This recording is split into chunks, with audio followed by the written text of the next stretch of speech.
अस्सलाम वालेकुम, my self Waqar Malik from Sargodha. तो काइंडली आप लोग वीडियो पूरी देखिएगा। मैं उम्मीद करता हूँ कि यहाँ से आपको काफ़ी कुछ सीखने को मिलेगा। तो बेसिकली मेरा मकसद है यहाँ पे जितने भी यंग मिलेनियर लोग हैं जिन्होंने इस सिस्टम को जॉइन किया है, तो सिस्टम को उन्होंने जॉइन तो कर लिया, लेकिन उनको इसका मकसद नहीं पता। इसका ये नहीं पता कि कैसे पैसे कमाने हैं, या इसके ऊपर वर्किंग कैसे करनी है। तो उसके बारे में इंशाल्लाह आपको यहाँ पे बताया जाएगा। तो इसका आगाज़ जो है ना, मैं एक शेर से करूँगा कि अकेले ही चले थे मंजिल की जानिब, लोग मिलते गए कारवां बनता गया। तो कहने का मकसद यही है कि जो भी काम कोई इंसान स्टार्ट करता है तो शुरू में वो इंसान हमेशा अकेला ही होता है, ठीक है। तो जैसे जैसे वो इंसान आगे चलता जाता है तो उसके साथ लोग मिलते जाते हैं। जिस दिन वो बंदा खुद रुक जाता है तो उसके पीछे जितने लोग होते हैं वो सारे रुक जाते हैं। तो यहाँ पे जो मेरा टॉपिक है वो है लर्निंग, ठीक है, यानी कि कंप्लीट नॉलेज। तो इसके बारे में मैं आपको थोड़ा सा बताऊँगा कि मेरी आज की बात हमेशा याद रखिएगा कि कोई भी फील्ड है ना, किसी भी फील्ड में आप जाते हैं, किसी सिस्टम में जाते हैं या किसी कंपनी में जाते हैं या किसी जॉब में या प्रोफेशन में, किसी बिज़नेस लाइफ में जाते हैं, वहाँ पे परफॉर्म करना चाहते हैं, तो सर सबसे पहले लर्निंग करें, ठीक है। उसका कंप्लीट नॉलेज लें। सवाल ही पैदा नहीं होता कि आप फेल हो जाएंगे। फेल कौन लोग होते हैं? जो सीखते नहीं हैं, जो काम नहीं करते, जो नॉलेज नहीं लेते, जो अपने स्किल्स पर काम नहीं करते, जिसको पता नहीं होता। फेलुअर की सबसे बड़ी वजह क्या है? लर्निंग का ना होना। और ये लर्निंग कब होगी? जब काम को टाइम दिया जाता है, काम को समझा जाता है। और ये जो लफ्ज़ है ना, एक लर्निंग, इसके पीछे से अगर हम इसका एल हटा दें ना तो ये अर्निंग बन जाता है। लेकिन जब तक लर्निंग नहीं होगी तब तक अर्निंग नहीं होगी। जब तक आपको किसी चीज़ का कंप्लीट नॉलेज नहीं होता ना, तब तक आप उस चीज़ से कुछ भी अचीव नहीं कर सकते। चाहे वो कोई बिज़नेस है, चाहे कोई भी चीज़ ले लो आप, तो जब तक उसका नॉलेज नहीं होता वहाँ से हम कुछ भी नहीं कर सकते। आज ऑनलाइन की फील्ड से लोग लाखों और करोड़ों कमा चुके हैं और कमा रहे हैं, ठीक है। और करोड़ों की शक्ल में लोग कामयाब भी हुए हैं, हो रहे हैं। और कौन लोग कामयाब होते हैं? जिन्होंने पहले लर्निंग की होती है, पहले काम करना सीखा होता है। यहाँ पे जितने भी लीडर हैं, ठीक है, मेरे समेत, क्या आप सब लोगों को ज़ूम ऐप का पता था? कि जब आप लोग शुरू में आए थे आपको बताया गया था कि ज़ूम ऐप इंस्टॉल करो, तो आपको पता था कि ज़ूम ऐप क्या होता है, इसके ऊपर क्या करना होता है या इसको कैसे यूज़ करना होता है? नहीं, किसी को भी नहीं पता। कैसे पता चला? हमने सीखा उसको। आज हम इतने एक्सपर्ट बने बैठे हैं, तो उसका पीछे क्या है? हमने उसको सीखा है। हमें सिखाया गया कि ज़ूम ऐप ऐसे इंस्टॉल करो, इसके ऊपर ऐसे जॉइन होना है, इसके ऐसा लिंक शेयर करना है। तो आज हम इसमें एक्सपर्ट हैं। आज हम 1000 क्या 10,000 बंदे को बताने में 1 सेकंड लगाएं कि यार प्ले स्टोर पे जाओ, वहाँ से जो है ना ज़ूम ऐप सर्च करो, इंस्टॉल करो, ऐसे ऐसे करो। तो वहाँ से हमने सीखा है। आज हमें कोई मुश्किल नहीं आती किसी को बताने में कि ज़ूम ऐप पे मीटिंग कैसे करनी है, ये कैसे लेनी है, कैसे उसको जॉइन करना है। सेम इसी तरीके से जब हम कोई काम सीख जाते हैं ना, तो हमारे लिए वो काम करना मुश्किल नहीं होता। और हाँ, आपको इतना कहूँगा कि आपके लिए आज काम थोड़ा मुश्किल है, लेकिन अगर यही काम आप सीख के समझ के चलेंगे तो आपके लिए कोई मुश्किल नहीं है। आप हमारे और हमारे सीनियर के बताए हुए रूल्स के मुताबिक चलोगे तो आपके लिए कोई मुश्किल नहीं है। और इंशाल्लाह एक बात की मैं आपको गारंटी देता हूँ कि एक बंदा जो हमारी बात नहीं मानता, काम को नहीं सीखता, स्किल्स नहीं सीखता, वो काम जो 2 साल में करेगा ना, वही काम आप 6 मंथ में करोगे। इस चीज़ की मैं आप लोगों को गारंटी देता हूँ, क्योंकि वो इंसान पैसे के पीछे भागेगा लेकिन आपने लर्निंग करनी है। वो इंसान टीम के पीछे भागेगा लेकिन आपने टीम के पीछे नहीं भागना, आपने लर्निंग करनी है। वो पैसे के पीछे भागेगा, आपने लर्निंग के पीछे भागना है। वो टीम के पीछे भागेगा लेकिन आपने स्किल सीखनी है, ठीक है। और एक दिन वही बंदा जो आपके साथ होगा, वो 2 साल में जो काम नहीं कर पाएगा वो काम आप 6 मंथ में कर जाओगे। और एक दिन उस बंदे की टीम टूट जाएगी। क्यों? क्योंकि उसके पास स्किल नहीं है, उसके पास काम करने का तरीका कार नहीं है।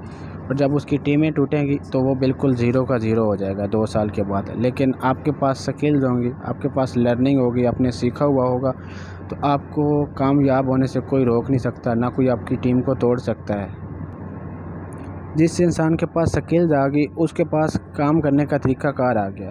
टीमें बनाना कोई मुश्किल नहीं है, ये टीमें दिनों में बन जाती हैं। अगर स्किल्ड इंसान सीख जाए और पैसा आना मजाक बन जाता है। लेकिन अगर आपने काम करना नहीं आता, स्किल नहीं आती, तो टीम टूट जाएगी, रिज़ल्ट ज़ीरो होगा। टीम बनेगी पर काम नहीं करेगी। ये जो लोग हमारे रोना रो रहे होते हैं कि जी मेरी इतनी टीम है लेकिन वो काम नहीं कर रही, मैं ये कर रहा हूँ वो कर रहा हूँ, तो इसका क्या वजह है? यही वजह है कि उनके पास स्किल नहीं है, उनके पास इल्म नहीं है, उनके पास सिखाने के लिए है कुछ नहीं, क्योंकि उसको तजर्बा नहीं है कि काम कैसे करना है, इसको कैसे हैंडल करना है। तो सबसे पहले आपको खुद सीखो, ठीक है। अपने अपलाइनर से बार बार पूछो कि ये क्या है, इसमें कैसे काम करना है, ये करना है। अपना माइंड लगाओ, सोचो कि इस काम को मैंने कैसे करना है। आप लोग कोई एक ही चीज़ पकड़ लेते हो, फेसबुक पे पोस्टिंग करनी है तो आप लोग सिर्फ पोस्टिंग में ही लगे रहते हो। नहीं यार, खुद सोचो कि अगर आपको पोस्टिंग करने से रिज़ल्ट ज़ीरो आ रहा है, अपना तरीक़ाकार चेंज करो, कमेंट सेक्शन में कर लो, किसी और तरीक़ेकार से काम कर लो। अपने अपलाइन से पूछ लो कि मैं ये काम कर रहा हूँ, इस तरीके से वर्किंग कर रहा हूँ, मुझे कोई रिज़ल्ट नहीं आ रहा। वो आपको एक अलग तरीका बताएगा, नया तरीका बताएगा, कुछ आपको नया सीखने को मिलेगा। लेकिन नहीं, आप लोग बस एक ही काम के पीछे लग जाते हो। मैं आपको एक सिंपल सी एग्जांपल देता हूँ कि अगर एक इंसान पढ़ा लिखा, उससे हम सवाल करते हैं कि 1+1 कितने होते हैं, तो वो फ़ौरन कहेगा कि 2 होते हैं। अगर यही सवाल एक अनपढ़ एक बच्चे से पूछा जाए तो वो नहीं बता पाएगा। क्यों? क्योंकि उसने सीखा नहीं है, उसको पता नहीं है। आपने ये सवाल फ़ौरी क्यों बताया? क्योंकि आपने सीखा हुआ है सर, आपको पता है और आप बताने में 1 सेकंड लगाओगे। अगर मैं काउंटिंग करता हूँ ना 1 से 2 तक, 1 से 10 तक, ठीक है, बीच में अगर मैं 10 खा जाता हूँ, 9 के बाद 11 बोलता हूँ, तो आप फ़ौरी कहोगे कि सर 9 के बाद 10 आता है। आपको किसने बताया कि 10 आता है? जो आपने सीखा था, जो आपने लर्निंग की थी, आपकी कॉमन सेंस ने बता दिया कि बीच में से 10 का वर्ड गायब है। तो सेम इसी तरीके से जब आपको अपने काम के ऊपर ग्रिप होगी, जब आप सीख जाते हैं, समझ जाते हैं, तो आपके लिए मुश्किल नहीं होता है कौन क्या कर रहा है, क्या बोल रहा है। अगर आपको बाहर का कोई बंदा आता है, बाहर के सिस्टम से वो कहता है कि जी हमारा काम कर लो, ऐसा है वैसा, तो आप उसको बोलोगे कि आप अभी बच्चे हो, मैं जानता हूँ मेरा सिस्टम क्या है। तो आज बाहर के लोग आपको समझा के जा रहे होते हैं, उनसे परहेज़ करो, अपने ऊपर बिलीव करो, खुद ही को जगाओ, अपने अंदर की ताकत को पहचानो। अल्लाह ताला ने आपको हर सलाहियत से नवाजा है। अपनी ज़िंदगी का रिमोट किसी दूसरे के हाथ में ना दो, अदरवाइज़ वो चैनल बदल बदल के कभी जियो न्यूज़ चलाएगा और कभी सपोर्ट्स के ले जाएगा, ठीक है।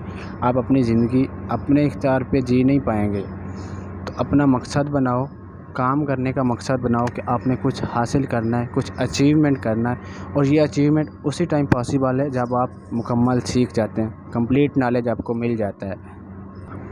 हमारे एक इंग्लिश के टीचर थे और वो हमेशा जो है ना, हमें एक शेर सुनाते थे कि खुद ही को कर बुलंद इतना कि हर तकदीर से पहले खुदा बंदे से खुद पूछे बता तेरी रज़ा क्या है। तो इसका मतलब ये है कि ख़ुद को आप इतना बुलंद करो, इतना मशहूर करो कि लोग आपके पास चल के आएँ, आपका नाम लेकर आएँ। आज आप लोग जाते हो ना लोगों के इनबॉक्स में, मैसेंजर पे, व्हाट्सएप पे कि जी मेरा नाम ये है, मैं ये काम करता हूँ, आप मेरे साथ ये काम करो, वो करो। तो जब आपको एक सक्सेस मिल जाएगी, आप एक बिज़नेसमैन बन जाएंगे, आप एक कामयाब इंसान बन जाएंगे, लोग आपको ढूंढ के आएंगे, आपका नाम लेके आएंगे, आपके पास खुद चल के आएंगे। ये जो अभी लोग आपको कहते हैं ना कि जी हमने काम नहीं करता, आई एम नॉट इंटरेस्टेड, मैं ये काम कर रहा हूँ, मैं वो कर रहा हूँ, यही लोग कल आपको सलूट मारेंगे और कहेंगे कि यार मुझे भी ये काम कराओ, मैंने करना है। आपके जितने फ्रेंड्स, कज़न जो भी हैं, आपको आज कहते हैं, आपका मजाक बनाते हैं ना कि यार ये भी कोई काम है जो आप कर रहे हो, 200 रुपये के लिए आप लोगों की मिन्नतें कर रहे हो, ये कर रहे हो, वो कर रहे हो। तो कल को वही लोग आपको सलाम भी करेंगे और आपकी मिन्नतें करके आपको कहेंगे कि यार मुझे भी ज्वाइन कराओ, मैंने भी ये काम करना है। और एक बात हमेशा याद रखना, जब आप किसी कामयाब इंसान को फॉलो करते हैं ना, तो वो इंसान कभी नाकाम नहीं होता। क्यों? क्योंकि वो एक कामयाब इंसान को फॉलो कर रहा होता है, ठीक है। जिस चीज़ में आप होते हो उस चीज़ से हम गुज़र के आगे आ चुके होते हैं, ठीक है। तो कामयाबी के रास्ते पे चलने वाला कभी नाकाम नहीं होता, हमेशा कामयाब ही होता है। तो आप लोग के जितने अपलाइनर हैं माशाल्लाह बहुत अच्छा वो गाइड करते हैं, समझाते हैं, सिखाते हैं, क्योंकि वो एक कामयाब इंसान है, वो अच्छी अर्निंग कर रहा है, अच्छी लर्निंग कर रहा है, ठीक है। तो उसके बताए हुए तरीक़ों के ऊपर, रूल्स के ऊपर उनको फॉलो करो, आपको कामयाब होने से कोई भी रोक नहीं सकता। और हमारी ज़िंदगी का असल मकसद क्या है? औरों के काम आना। अपने लिए तो सभी जीते हैं इस जहान में, है ज़िंदगी का मकसद औरों के काम आना, ठीक है। तो हर इंसान अपने लिए जीता है, जो ज़िंदगी का मेन मकसद है वो दूसरों के काम आना है। तो इसमें अगर हम किसी इंसान को रोज़गार फ़राहम कर रहे हैं तो उसमें हमारा हर तरह से फ़ायदा है, फ़ाइनेंशली भी और इस्लामी लिहाज से देखा जाए तो उसमें भी हमारा फ़ायदा है। एक तरह से सवाब का काम भी है कि अगर एक बेरोज़गार इंसान को हम रोज़गार फ़राहम कर रहे हैं। रिज़्क़ देने वाली ज़ात अल्लाह ताला की होती है, लेकिन इंसान एक ज़रिया होता है, एक वसीला होता है। और मैं कोई इतना बड़ा लीडर नहीं हूँ, आप लोग सोच रहे होंगे, तो ऐसा कुछ नहीं, मैं सिर्फ सेकंड रैंक अचीवर हूँ। लेकिन अल्हम्दुलिल्लाह मेरी सोच आगे तक है। मेरे माइंड में एक ही बात है कि मैंने 12 स्टार तक जाना है, जैसे भी जाना पड़े जाना है। आज तक मेरी जितनी भी टीम बनी है वो मैंने सारी खुद बनाई है। अब जाके मेरी टीम में कोई 2 से 3 लोग ऐसे आए हैं जो वर्किंग करने वाले, और उन लोगों को मैंने अपने पास से पेमेंट लगा के उनको ज्वाइन करवाया। लेकिन ये है कि मैंने 850 लगाया था और अल्हम्दुलिल्लाह मुझे 850 के बदले में उन्होंने बहुत सारे 850 दिए हैं। तो इंसान को पता चल जाता है कि ये इंसान किस तरीके का है या किस टाइप का है, काम करने वाला है या नहीं है। लेकिन थोड़ा सा आप लोग उसको जज किया करें।